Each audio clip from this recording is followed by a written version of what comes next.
Hey, hi guys. Here happening event and it's called Zoom In.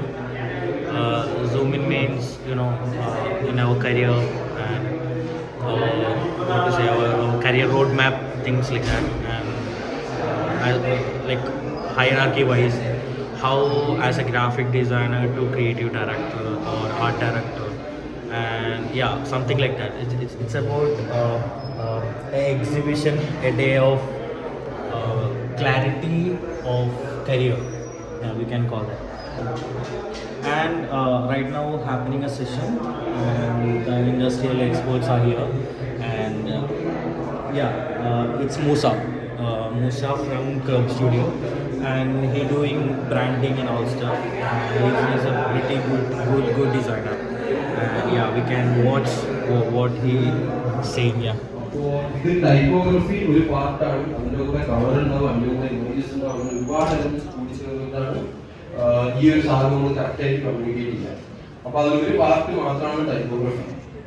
അപ്പോൾ ഇതിലിപ്പോൾ നിങ്ങൾ നോക്കുകയാണെങ്കിൽ ഡയറി മിൽക്ക് സിൽക്ക് ഒരു 100 രൂപയുടെ ചോക്ലേറ്റ് ആണെന്നുള്ള ആളുകൾക്ക് കണ്ടാൽ മനസ്സിലാവും. അത് കുറച്ചുകൂടി ചീപ്പായിട്ട് അല്ലെങ്കിൽ അതിന്റെ മെറ്റീരിയൽ മാറ്റൊക്കെ എല്ലാം ഗ്ലോസി ആണ്, അല്ലെങ്കിൽ വേറെ ഫോംസ് അങ്ങനെയൊക്കെ വെച്ചിട്ട് കളർഫുൾ ആണൊക്കെ വെച്ചിട്ട് നമുക്ക് കുറച്ചുകൂടി ചീപ്പായിട്ട് ഒരു ഫീൽ ചെയ്യുകയാണെങ്കിൽ എന്റെ കയ്യിൽ 100 രൂപ അല്ലെങ്കിൽ എനിക്ക് അതിനെ പറ്റി അറിയില്ലെങ്കിൽ ഞാൻ അത്, അതായത് ഷെൽഫ് നമ്മൾ ആദ്യം എടുത്തു നോക്കണം പർച്ചേസ് ചെയ്യണമെങ്കിൽ, എന്നിട്ടാണ് നമ്മൾ ബാക്കിയുള്ള കാര്യങ്ങൾ നോക്കുക. ഞാനത് എടുത്തേ നോക്കില്ല.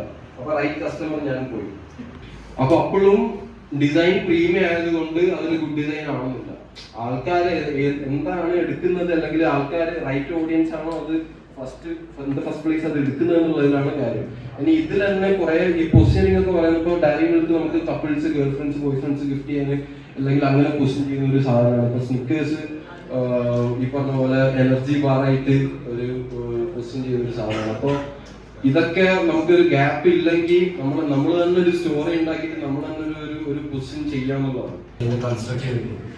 നിങ്ങൾ നോക്കുകയാണെങ്കിൽ ഇതൊക്കെ നിങ്ങൾക്ക് അറിയുന്ന കാര്യങ്ങളായിരിക്കും, നിങ്ങൾ പഠിച്ചറിയുന്ന കാര്യങ്ങളായിരിക്കും. ഇത് നോക്കുകയാണെങ്കിൽ നിങ്ങൾക്ക് ലെഫ്റ്റ് സൈഡിലുള്ള ആ സർക്കിൾ സ്ക്വയറിൽ റൈറ്റ് സൈഡിലുള്ളത് കുറച്ച് ബിഗർ ആണ്, ലെഫ്റ്റ് സൈഡിലുള്ളത് കുറച്ച് സെയിം സൈസാണ്.